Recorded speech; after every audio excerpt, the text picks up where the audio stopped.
Welcome back, everyone, to another edition of Figures from the Attic. So this past weekend, my family and I went to WrestleMania 42 in Las Vegas. We spent the entire weekend there, went to Night 2, also Monday Night Raw, and of course we checked out WWE World, which is their convention-type event that they have set up for the weekend as well. This is some footage I captured at WWE World. They're known to kind of reveal new figures that are coming out, and I thought you all would be interested in seeing, what's coming down the pike if you haven't seen it already. But this was a nice display they had set up. It was a big booth, and as you can see, they had all the wrestlers kind of pose and funny poses. You saw the fire truck or the ambulance, whatever that was. Here you see some of the new Elites Ultimate Editions that are coming out. Also some that are already out, like that Eddie Guerrero. I actually did a review on that one a couple weeks back. There you see the final boss, The Rock, of course, Randy Orton, Rhea Ripley, which, by the way, that Rhea Ripley, check out my video as well. I would say it's up there for Figure of the Year. But this is kind of a mix of older Ultimates as well as some new stuff that's coming out. Check out that Jacob Fatu with that wolf mask. Absolutely epic. They also had, obviously, more displays that ran the perimeter of this particular booth.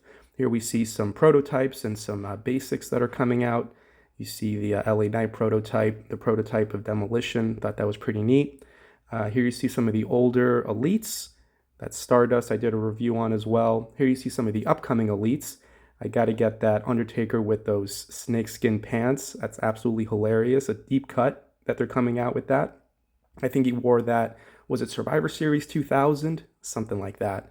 Here you see some more prototypes. That Seth Rollins on the crutches. I think that's great. The Jelly Roll figure. I mean, I wouldn't get it, but I'm sure there's a market for it. But that Rock. The Rock with the black turtleneck and the silver chain, that's a must-get in my opinion. I'm also really excited for these box sets. I love that Mattel is coming out with more box sets. It takes me back to the Jakks days from back in the day. And those three that you saw down there, they all look like they're going to end up in my collection at some point or another. You see some of the Saturday Night's Main Event Elites that are coming out, as well as some of the retros up there. More box sets. That's the Intercontinental Champion or Hall of Champions set. You see Pat Patterson, Honky Tonk Man, CM Punk, of course, Dominic. These, I believe, are already out. The Piper's Pit, I've seen them at Target. So, they have old and new. This is the new line of Legends that are set to come out. Specifically, what caught my eye was that Mark Henry. I do need a Mark Henry in my collection, and that one looks pretty great. Here are some more Elites. You see the Diamond Stud, Scott Hall.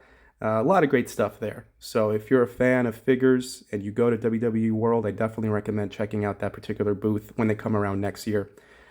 This is the rest of the Superstore. At the end of the convention was the Superstore, which is where you can buy more action figures, as well as merchandise, memorabilia, t-shirts, championship belts, you name it. They had a large display for Mattel, as you can see here.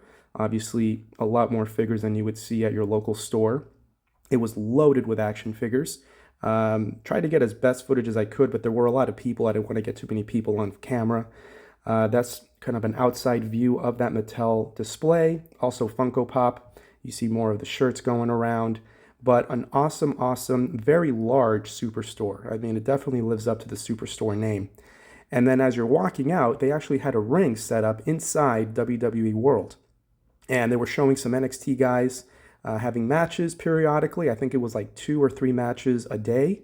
They had a whole little seating area set up. It looked like a mini version of a WWE Raw or SmackDown set, or NXT. So that was pretty neat. You eventually pan out over here. You'll see they had a large, nice entrance stage. Earlier in the day, I was able to watch Jacob Fatu deliver a nice speech. That was coming off his Night 1 appearance against Drew McIntyre. So that whole experience was great. Figured I would show you some footage of WrestleMania Night 2 as well. Roman Reigns winning the World Heavyweight Championship. But overall, it was an amazing weekend. And if you've never been to WrestleMania, I highly recommend it. As always, I appreciate you watching and stay tuned for more.